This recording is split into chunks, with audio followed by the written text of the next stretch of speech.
नमस्कार साथियों, मैं जीके प्रजापत। आप देख रहे हो जी शिक्षा क्षेत्र ऑनलाइन प्लेटफॉर्म पर। आप सभी का हार्दिक अभिनंदन, बहुत बहुत स्वागत है साथियों। अपने जो चल रही थी सेकंड ग्रेड के पवन तंत्र में जो पहली क्लास थी वो डाल दी गई है। ये सेकंड क्लास है, इसी में पवन तंत्र समाप्त है। इससे पहले महासागर की बहुत ही अच्छी क्लास डाली है, आपने देखा है, और आई होप आपको सबको पसंद भी आई होगी। अगर आपको वीडियो पसंद आ रहा है तो लाइक करें और चैनल को सब्सक्राइब करें और अपने साथियों को भी शेयर करें। साथियों, ये छोटी छोटी टॉपिक हैं, छोटी छोटी कक्षाएं हैं, लेकिन प्रत्येक कक्षा से ये मान के चलिए, जैसे महासागर की मैंने कराई तो 10 मिनट 2 भागों में कराया, तो 2 में 10-10 मिनट यानी 20 मिनट का समय लिया है दोनों कक्षाओं में, और 20 मिनट में आपका 1% एग्जाम में आना फिक्स है। इसी तरह पवन तंत्र एक क्लास पहले डाल दी, एक क्लास ही डाल रहा हूँ। इन दोनों कक्षाओं में से मिलाकर के 1% फिक्स आना ही आना है। तो ये ध्यान रहे कि आपको 1% फिक्स आएगा यहाँ से। इसलिए वीडियो पसंद आए तो लाइक करें और अपने साथियों को भी शेयर करें। तो बिना समय गंवाए अपन स्टार्ट करते हैं। पवन, देखिए साथियों, स्थानीय पवन, आपने पवन तंत्र पढ़ा था फर्स्ट कक्षा में, उसमें देखा होगा कि पवन 3 प्रकार के होते हैं। स्थायी पवन, सामयिकी पवन और स्थानीय पवन। तो 2 पवन उस कक्षा में पढ़ चुके थे, अब तीसरा है स्थानीय पवन, यानी जो जहाँ की लोकल जगह की, जहाँ की कहाँ पर कौन सी पवन चलती है, वह है स्थानीय पवन। अब देखो स्थानीय पवन किसे क्या होता है। परिभाषा: किसी स्थान विशेष पर चलने वाली पवन को स्थानीय पवन कहते हैं। किसी स्थान विशेष पर चलने वाली पवन को स्थानीय पवन कहते हैं। अब स्थानीय पवन 2 प्रकार की होती है, तो गर्म स्थानीय पवन एक होती है, ठंडी स्थानीय पवन यानी गर्म, और एक ठंडी स्थानीय पवन। तो 1% तो सीधा सा ये पूछा जाता है कि निम्न में से कौन सी गर्म पवन नहीं है, या फिर निम्न में से कौन सी ठंडी पवन नहीं है। तो सीधा सा 1% तो यहाँ से ये बनकर के आ जाता है, इसलिए इनका नाम आपको याद होना जरूरी है। चलो स्टार्ट कर। देखो नेक्स्ट जो गर्म पवन, पहले गर्म पवन में पढ़ते अपन। गर्म पवन में चिनूक पवन। अब इस पवन से कौन सा क्या क्या प्रश्न पूछा गया अब तक, क्या पूछे जाने की संभावना, वो मैं आपको बताऊंगा। तो पहले चिनूक पवन, ये पवन उत्तरी अमेरिका महाद्वीप में चलती है। यानी किस महाद्वीप में चलती है? उत्तरी अमेरिका महाद्वीप में चलती है। कौन सी पवन? चिनूक पवन। रोकीज पर्वत के पूर्वी ढालों से प्रेरित प्रदेश की ओर चलने वाली गर्म शुष्क पवनों को चिनूक पवन कहते हैं। यानी ये पवन उत्तरी अमेरिका महाद्वीप में चलती है और किस तरह प्रभावित होती है? ये रोकीज पर्वत की पूर्वी ढालों से प्रेरित प्रदेश की ओर, यानी रोकीज पर्वत के पूर्वी ढालों से प्रेरित प्रदेश की ओर चलने वाली गर्म शुष्क पवनों को चिनूक पवन कहते हैं। इसके बाद देखो, शीत ऋतु में इन्हीं पवनों को प्रेरित प्रदेश की बर्फ पिघलती है, अतः इसे हिमवक्षणी पवन भी कहते हैं। तो ये बहुत इंपॉर्टेंट चीज है, क्योंकि ये कई बार प्रश्न पूछा गया है हिमवक्षणी पवन किसे कहते हैं, तो चिनूक पवन को कहते हैं। क्योंकि यहाँ से क्या होता है कि इस पवन में शीत ऋतु में जो प्रेरित प्रदेश है वहां की क्या हो जाती है, बर्फ पिघल जाती है, इसलिए इसे हिमवक्षणी पवन भी कहते हैं। इसके बाद देखो फोन पवन में क्या है? यूरोप के आल्प्स पर्वत के उत्तरी पश्चिमी ढाल से स्विट्जरलैंड की ओर चलने वाली गर्म शुष्क पवन को फोन पवन कहते हैं। यानी फोन क्या किस तरह प्रभावित होती है? यूरोप के आल्प्स पर्वत के उत्तरी पश्चिमी ढाल से स्विट्जरलैंड की ओर चलती है। इसके बाद है सिराको पवन। अफ्रीका के सहारा मरुस्थल में यूरोप की ओर प्रभावित स्पेन व इटली, यानी इसका प्रभाव होता है अफ्रीका के सहारा मरुस्थल से यूरोप की ओर चलती है ये। अब इससे सर्वाधिक जो सबसे ज्यादा प्रभावित होता है वो होता है स्पेन व इटली, यानी सिराको पवन सबसे ज्यादा प्रभावित किससे करती है? स्पेन और इटली को करती है। इटली में कई बार वर्षा होती है साथियों, जिसे खून की वर्षा भी कहते हैं। ये प्रश्न पूछा गया, आप सोचे कि खून की वर्षा इतना ऐसा वो बात है, तो यहाँ पर कहने का मतलब ये कई बार एग्जाम में प्रश्न आया हुआ है। तो सिराको पवन से सर्वाधिक प्रभावित कौन सा होता है? स्पेन और इटली में कई बार वर्षा होती है, जिसे खून की वर्षा भी कहते हैं। और किस क्षेत्र में प्रभाव होती है ये?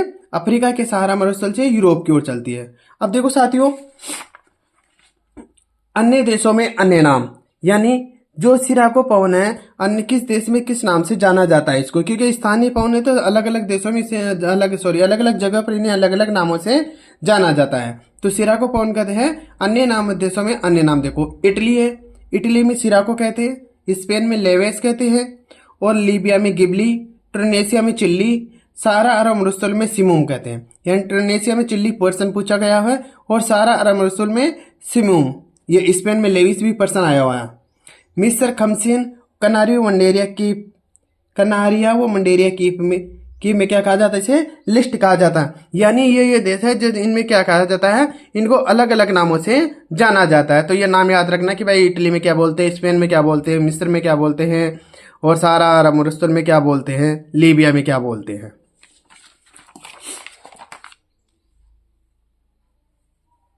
इसके बाद है हरबट्टान पाउन। कौन सी पाउन है, हरबट्टान पाउन। परवा अफ्रीका के सहारा मरुस्थल से पश्चिम तट की ओर, ये इन सबका प्रवाह याद रखना, क्योंकि कई बार एग्जाम में सीधा सा इनका पूछ लिया जाता है कि किस तरह प्रवाह होती है, यानी किस तरह पवन चलती है। तो अफ्रीका के सहारा मरुस्थल से पश्चिम तट की ओर ये पवन चलती है।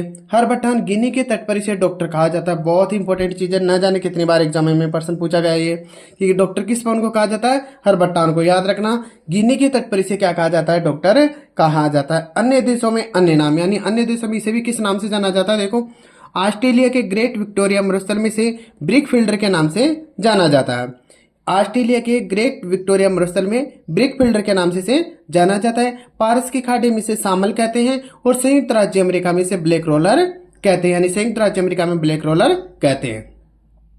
सांताना पवन प्रवाह होता है रॉकीज पर्वत के पश्चिम ढाल से कैलिफोर्निया की ओर, यानी सांताना पवन किसे बोलते हैं, रॉकीज पर्वत के पश्चिम ढाल से कैलिफोर्निया की ओर यह प्रवाह बहती है। दक्षिण अमेरिका में इसे जोंडा कहते हैं, कई बार प्रश्न पूछा गया। जापान में यामो कहते हैं, यानी सांताना पवन को दक्षिण अमेरिका में किस नाम से जाना जाता है, जोंडा के नाम से, और जापान में यामो के नाम से जाना जाता है। इसके बाद है नार्वेस्टर कालवैसाखी। न्यूजीलैंड में चलने वाली गर्म शुष्क पवनों को नार्वेस्टर कहते हैं। पश्चिम बंगाल और असम में इन्हें कालवैसाखी कहते हैं। यानी न्यूजीलैंड में चलने वाली गर्म शुष्क पवनों को तो क्या कहा जाता है, नार्वेस्टर कहा जाता है, लेकिन पश्चिम बंगाल और असम से क्या नार्वेस्टर पवन को किस नाम से जाना जाता है, कालवैसाखी के नाम से,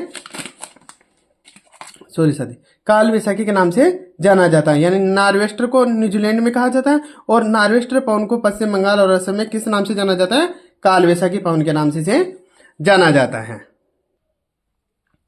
यानी अब ये हो गई ठंडी स्थानीय पवन है, वह जो अपन पढ़ रहे हैं, यह पढ़े गर्म पवन, अब पढ़ रहे हैं अपन ठंडी स्थानीय पवन। देखो बोरा पवन प्रवाह क्षेत्र होता है यूरोप में, प्रवाही क्षेत्र होता है इटली में। यानी बोरा पवन से सर्वाधिक प्रवाही क्षेत्र कौन सा होता है, इटली में। इटली में इस पवन के मार्ग में आने वाली इमारतों की कई बार छतें उड़ जाती है।